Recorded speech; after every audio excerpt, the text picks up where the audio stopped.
The Gospel of the Lord. Praise to you, Lord Jesus Christ. Every day in our Gospel reading, in the ordinary time, we always realize that there are a lot of insights, especially on our human experiences and lived human experiences. Our Gospel reading today is about the coming of the storm.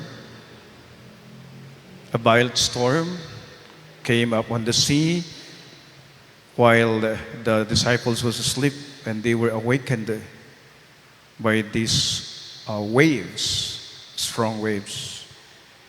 And it started to shout, "Lord, save us, we are perishing." And Jesus said to them, "Why are you terrified, oh you of little faith?" Then we know what happened. Jesus rebuked the winds and the sea, and there was great calm. There is a deeper meaning of this gospel reading for us. Ibig po sabihin, lahat po tayo, meron po tayong kanya-kanyang mga pinagdaraanan sa buhay. We have a lot of storms in life. We have our family storms. We have personal storms.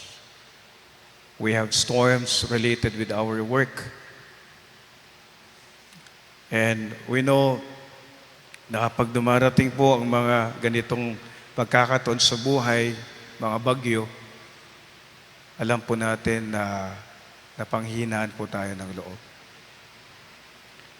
That is why, literally, the disciples were afraid because it was great waves, a violent storm, a great waves.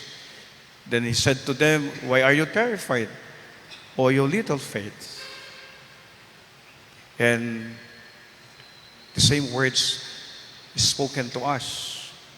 "Why are you afraid, O you little faith?" Which is true. Sometimes we focus too much on our problems. Kaya po kinakain po tayo ng problema. But our faith telling us God is greater than our problems. We have a great God. Our problems, they have solutions.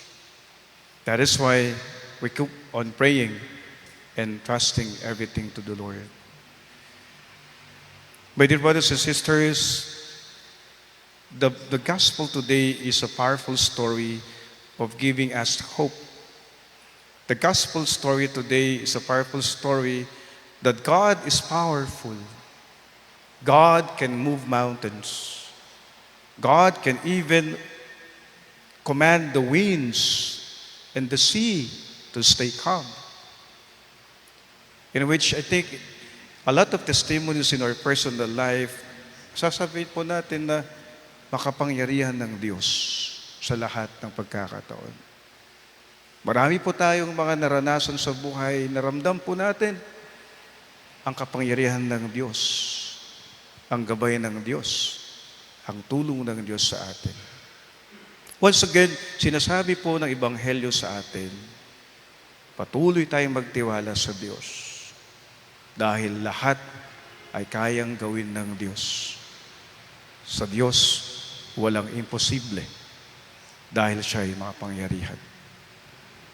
Amen.